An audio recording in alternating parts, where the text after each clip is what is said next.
Manfaat minyak bumi memang sangat banyak. Beberapa produk yang sering digunakan oleh masyarakat berasal dari olahan minyak bumi. Minyak bumi ini bisa didapatkan di bawah lapisan bumi, baik di darat maupun di bawah permukaan laut. Penggalian minyak bumi ini kebanyakan membutuhkan berbagai macam alat berat. Dan jika sudah berhasil diambil, maka tahapan selanjutnya ialah proses pengolahan yang menghasilkan berbagai bentuk manfaat yang berbeda. Minyak pertama kali ditemukan oleh bangsa Cina pada tahun 347 setelah Masehi. Dengan bermodalkan bambu, mereka ini mampu mengebor hingga kedalaman lebih dari 243 meter dan mendapatkan minyak untuk pertama kalinya.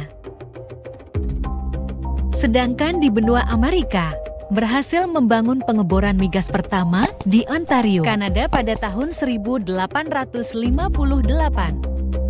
Kemudian pada tahun 1920 sampai tahun 1940 perkembangan dunia, migas mengalami kemajuan pesat, yaitu dimulainya pengeboran offshore atau lepas pantai. Dan pada tahun 1981 pertama kalinya sumur migas offshore dibor dengan bentuk horizontal dan berkembang terus sampai saat ini. Minyak bumi dihasilkan dari matinya hewan dan tumbuhan yang terkubur di lapisan pasir dan bebatuan. Setelah terjadi penguraian, minyak bumi bergerak lewat batuan berpori, kemudian terakumulasi di lapisan batuan keras hingga menjadi sumber minyak bumi. Dalam mencari lokasi minyak bumi dan gas alam, banyak cara yang bisa digunakan. Cara-cara tersebut antara lain dengan melihat bebatuan yang tersingkap di permukaan bumi, yakni dengan membuat peta geologi dan mengekstrakulasi permukaan bebatuan tersebut. Dengan cara tersebut dapat diketahui kondisi struktur dan susunan batu yang berada di lapisan bawah permukaan batuan itu. Seiring berkembangnya zaman, cara yang sering digunakan dalam mencari minyak bumi dan gas alam adalah melalui survei seismik, yaitu dengan menggunakan bantuan gelombang seismik. Survei seismik dapat dilakukan dengan dua cara, yaitu survei seismik di darat dan survei seismik di lautan. Untuk proses survei seismik di daratan bisa menggunakan bantuan vibrosis, truk ke lokasi yang telah ditentukan. Seperti beberapa waktu yang lalu, kendaraan dengan bobot mencapai 27 ton ini terlihat melintasi beberapa jalan di kawasan Indonesia. Untuk cara kerja dari vibrator truk ini adalah dengan menembakkan gelombang seismik ke dalam tanah dan biasanya terdapat 3 vibrator truk atau lebih. Dalam proses penembakan gelombang seismik tersebut, gelombang seismik tersebut kemudian dipantulkan kembali sesuai dengan lapisan tanah yang dilaluinya. Dan pantulan gelombang tersebut berjalan pada kecepatan yang berbeda, tergantung pada jenis atau kepadatan lapisan batuan yang dilaluinya. Di atas tanah, pantulan gelombang seismik ini ditangkap oleh geopon. Geopon ini ditancapkan ke dalam tanah sedalam 30 cm secara manual yang terhubung satu sama lain dengan kabel yang jumlahnya sangat banyak. Kemudian data dari geofon tersebut ditransmisikan ke recording truck untuk direkam. Dari hasil sisebak ini, data jenis dan lapisan batuan akan diolah dan dianalisa untuk mengetahui keberadaan minyak bumi dan gas alam di dalamnya. Sedangkan untuk survei seismik di lautan, pada prinsipnya ini hampir mirip dengan survei seismik di daratan. Namun untuk di lautan, survei seismik dilakukan dengan menggunakan kapal seismik khusus. Untuk prosesnya, gelombang seismik ditembakkan ke dasar laut melalui alat yang dipasang di belakang kapal seismik. Pantulan dari gelombang seismik ini kemudian diterima dan direkam oleh receiver yang bernama seismic streamer. Seismic streamer ini dipasang di belakang kapal seismik yang di dalamnya berisi hidrofon. Data dari streamer ini kemudian dianalisa oleh para ahli geologi menjadi data 2 dimensi dan 3 dimensi untuk mengetahui keberadaan lokasi migas. Salah satu kapal tercanggih untuk survei di lautan adalah kapal bernama Ren from Hyperion yang dibuat oleh perusahaan yang bernama PGS yang berasal dari Norwegia. Kapal seismik ini dirancang dapat bekerja pada kondisi yang paling ekstrim sekalipun, kemudian memiliki kapasitas untuk menarik streamer lebih banyak dibandingkan kapal seismik lainnya.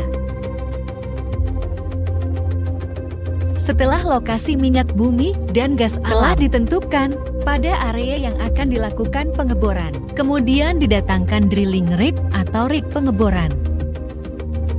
Untuk rig di darat memiliki bentuk yang berbeda dengan rig di laut, namun memiliki prinsip kerja yang sama, yakni untuk menarik serta untuk menurunkan pipa pengeboran ke dalam sumur migas. Untuk di lautan, rig pengeboran bisa berupa drilling ship, submersible rig, jack-out rig, dan masih banyak lagi.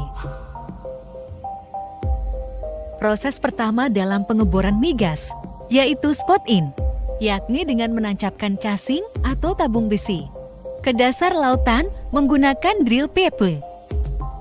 Setelah casing tertancap pada kedalaman yang telah ditentukan, drill pipe kemudian dilepaskan. Setelah itu, drill bit akan dimasukkan ke dalam casing tersebut. Drill bit kemudian mulai menggali ke dasar laut. Drill bit ini terhubung dengan drill pipe. Dan ketika drill bit ini sedang menggali, mop atau lumpur dipompa ke bawah melalui nozzle pada drill bit. Lumpur ini kemudian balik ke atas melalui lubang antara drill bit dengan lubang yang digalinya. Dan mop ini berfungsi untuk mengangkat serpihan-serpihan material hasil pengeboran. Selain itu, mop ini juga berfungsi sebagai pelumas drill bit agar tetap dingin, serta menjaga tekanan di dalam dan di luar sumur pengeboran.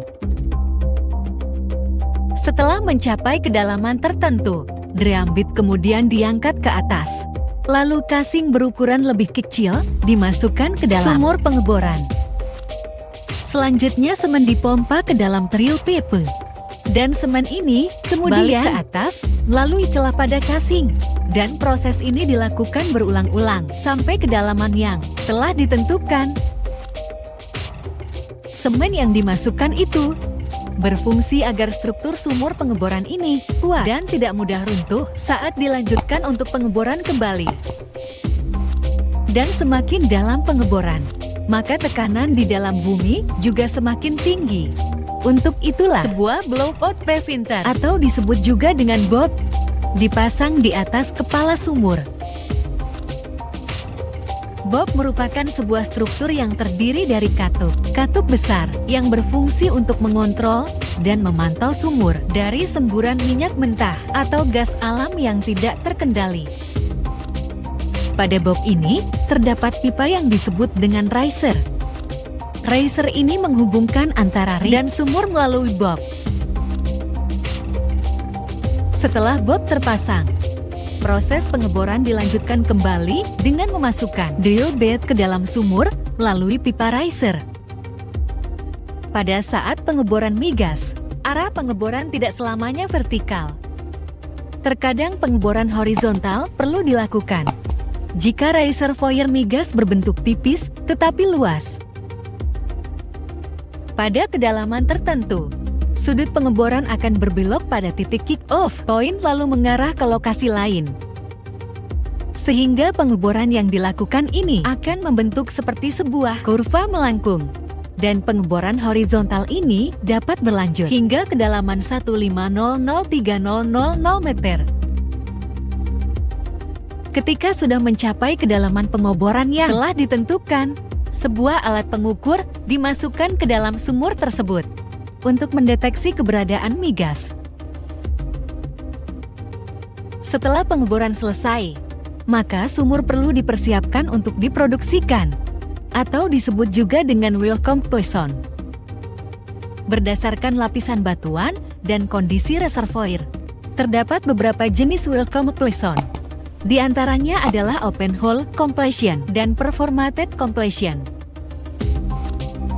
Pada open hole, casing dipasang hanya sampai puncak formasi produktif. Dengan demikian, aliran minyak dan gas dapat langsung masuk ke dalam sumur tanpa halangan. Sedangkan pada perforated completion, casing ditutup dengan semen dan dilanjutkan untuk proses perforasi. Perforasi adalah proses melubangi lapisan semen sumur untuk membuka jalur minyak bumi dan gas alam dari reservoir menuju ke jalur produksi. Untuk prosesnya, perforating gun akan dimasukkan ke dalam casing dan perforating gun tersebut kemudian ditembakkan secara elektrik untuk melubangi sumur pengeboran. Sehingga minyak bumi dan gas alam yang terjebak akan keluar dari reservoir menuju ke sumur pengeboran. Kemudian di atas sumur pengeboran dipasang Christmas tray, yaitu rangkaian katup pada kepala sumur yang berfungsi untuk mengendalikan tekanan di minus dalam sumur dan kecepatan aliran fluida ke permukaan tanah. Dan setelah itu, minyak bumi dan gas yang keluar dari sumur pengeboran akan dialirkan menuju jaringan pipa untuk proses pengolahan selanjutnya.